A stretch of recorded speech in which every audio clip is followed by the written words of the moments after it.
చంద్రగిరి నగర్ వచ్చిన సందర్భంగా మీరందరూ అఖండమైన స్వాగతం పలికి ఈ చుట్టుపక్కల ఉన్న బస్తీల నుంచి వచ్చిన మా ఆడబిడ్డలందరికీ కూడా హృదయపూర్వకంగా నమస్కారాలు తెలియజేస్తున్నా.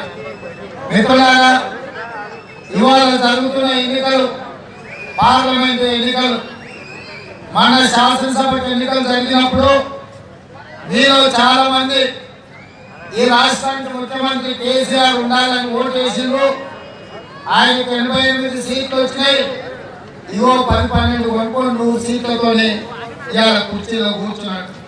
ఇక 4 సంవత్సరాల 9 నెలలు ఆయన కుర్చీకి వచ్చిన ప్రాబ్లం ఏం లేదు.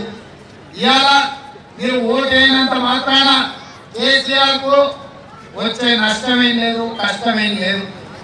ఇవాళంతా ఒకటే, ఎవరు ప్రధానమంత్రి ఉండాలని ఇవాళ ఎన్నికలు జరుగుతున్నాయి. ఈ ప్రధానమంత్రి ఎన్నికలలో రాహుల్ గాంధీ గారు ఇందిరమ్మ రాజ్యం తీసుకురావడానికి ఇవాళ దేశం నలుమూలలు తిరుగుతూ పేద ప్రజల కోసం కష్టపడుతూ దళితుల కోసం, గిరిజనుల కోసం, మైనారిటీల కోసం, మహిళల కోసం, విద్యార్థుల కోసం, నిరుద్యోగ యువత కోసం రాహుల్ గాంధీ గారు అహర్నిశలు కష్టపడి ఈ దేశాన్ని అభివృద్ధి పదం వైపు నడిపించాలని చెప్పి ఇవాళ ఈ ఎన్నికలు జరుగుతున్నాయి. నరేంద్ర మోడీ గారి పాలన 5 సంవత్సరాలు చూసినాం. ఈ 5 సంవత్సరాలలో సంవత్సరానికి 2 కోట్ల ఉద్యోగాలు ఇస్తా అని చెప్పిన మోడీ గారు ఊరికి 2 ఉద్యోగాలు కూడా ఇవ్వలేదు.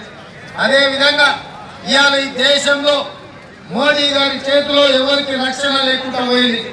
ఇక్కడ కేసీఆర్ గారి పాలనలో కూడా ఎవరు కూడా ఈరోజు ప్రశాంతంగా బతికే పరిస్థితులు లేవు. ఈ సందర్భంలో తెలుగుదేశం పార్టీ మిత్రులు, కమ్యూనిస్టు సోదరులు, జన సమితి సహచరులు అందరూ కూడా ఇవాళ కాంగ్రెస్ పార్టీకి మద్దతు ఇచ్చి అండగా నిలబడడానికి వచ్చినందుకు వాళ్ళందరికీ కూడా ధన్యవాదాలు.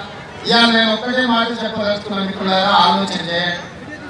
ఈడున్న మా ఆడబిడ్డలు కూడా కౌన్సిలర్లు వాళ్ళే, కార్పొరేటర్లు వాళ్ళే, ఎమ్మెల్యేలు వాళ్ళే, ఎమ్మెల్సీలు వాళ్ళే, మంత్రులు వాళ్ళే, ముఖ్యమంత్రి వాళ్ళే, మొత్తం ఉన్నదంతా వాళ్ళే.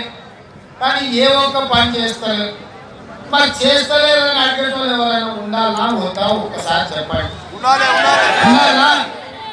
పేద ప్రజల తరఫున మీరేమో ఇప్పుడు అడగడానికి పోతే ఎమ్మెల్యేలు పెద్దోళ్ళు అయిపోయారు, మంత్రులు మనకు అందుబాటులో ఉండరు, ముఖ్యమంత్రి ఏమో మన దగ్గరికి రాడు. మీరు అడగడానికి పోతే చిన్నోళ్ళు అయితే వాళ్ళు పెద్దోళ్ళు. మరి వీళ్ళందరినీ జమేసి అడగాలన్నా కడగాలన్నా ఒకళ్ళు ఉండాలన్నా లేదా మీరు చెప్పండి.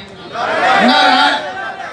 ఇవాళ ఎంత దున్నే ఎత్తైనా దాన్ని మునుగట్ట పెట్టి పొడవకపోతే అది పని చేస్తుందా? మరి ఆ మునుగట్టనే మీరు నన్ను పెట్టి వాళ్ళు పోలిస్తే మీ చుట్టూ తిరుగుతారు, మీకు వచ్చి మీ గల్లీలో పనిచేస్తారు.